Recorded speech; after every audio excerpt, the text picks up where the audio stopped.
द्विघात समीकरण के इस प्रश्न को देखते हैं। यह रेलवे ग्रुप डी में पूछा हुआ है।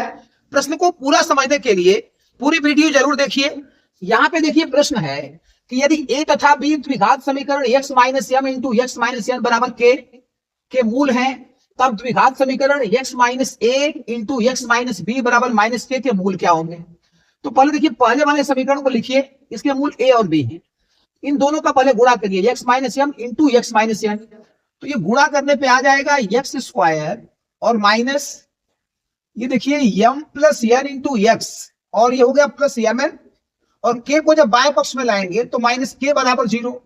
अब इसके मूल ए और बी हैं, तो मूलों का जब योग लिखेंगे ए प्लस बी तो क्या होगा, माइनस एक्स का गुणांक बटे एक्स स्क्वायर का गुणांक, माइनस एक्स का गुणांक।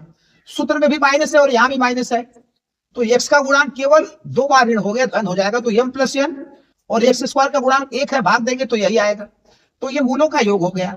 और हम लोग जब मूलों का गुणनफल निकालेंगे ए इंटू बी, अचर पद, ये अचर पद है एम एन माइनस के, अचर पद बटे एक्स स्क्वायर का गुणांक, अचर पद है एम एन माइनस के, और एक्स स्क्वायर का गुणांक 1 है, 1 से भाग देंगे तो कोई फर्क नहीं पड़ेगा। तो ये मान ए प्लस बी और ए इंटू बी का आ गया। अब हमें इसके मूल बताने हैं, एक्स माइनस ए एक्स माइनस बी बराबर माइनस के मूल क्या है। तो पहले इन दोनों का गुणा करेंगे तो ये हो जाएगा एक्स स्क्वायर माइनस ए प्लस बी और एक्स, और ये प्लस ए बी, और के को इधर ले आएंगे तो प्लस के हो जाएगा, और बराबर में हो गया 0। अब इसके मूल पूछ रहा है, तो मूल मान लीजिए अल्फा और बीटा है, तो अल्फा प्लस बीटा यदि निकालेंगे तो माइनस एक्स का गुणांक बटे एक्स स्क्वायर का गुणांक, यहां ऋण पहले से ही है, तो एक्स का जो गुणांक होगा ए प्लस बी, ये होता है ऋण एक्स का गुणांक बटे एक्स स्क्वायर का गुणांक, तो ऋण यहाँ पहले से ही है, और फार्मूले में भी ऋण है तो ये प्लस हो जाएगा। एक्स स्क्वायर का गुणांक 1 है, 1 से भाग देंगे तो यही आएगा। अब a प्लस बी का मान कितना देखिए ऊपर आया हुआ है, तो a प्लस बी का मान आया एम प्लस एन, यानी alpha plus beta M plus N हो गया। और हम लोग जब अल्फा इंटू बीटा निकालेंगे तो ये देखिए अचर पद, अल्फा इंटू बीटा होता है अचर पद ए बी प्लस के अपान एक्स स्क्वायर का गुणांक 1 है, तो 1 नहीं लिखेंगे तो भी काम चल जाएगा। तो alpha into beta A B plus के हो गया।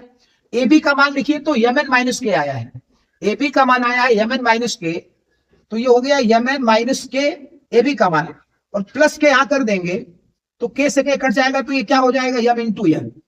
अब देखिए alpha plus beta M plus N हो गया, और alpha into beta M into N हो गया, यानी अल्फा बराबर एम हो जाएगा और बीटा बराबर एन हो जाएगा। Alpha plus beta M plus N है, और alpha into beta M into N है, यानी एम अल्फा का मान हो गया, एन बीटा का मान हो गया। तो इस वाले समीकरण के जो मूल हो जाएंगे, इस समीकरण के जो मूल हो गए एम और एन हो गए, मूल एम और एन हो गए, तो पहला वाला ऑप्शन सही है।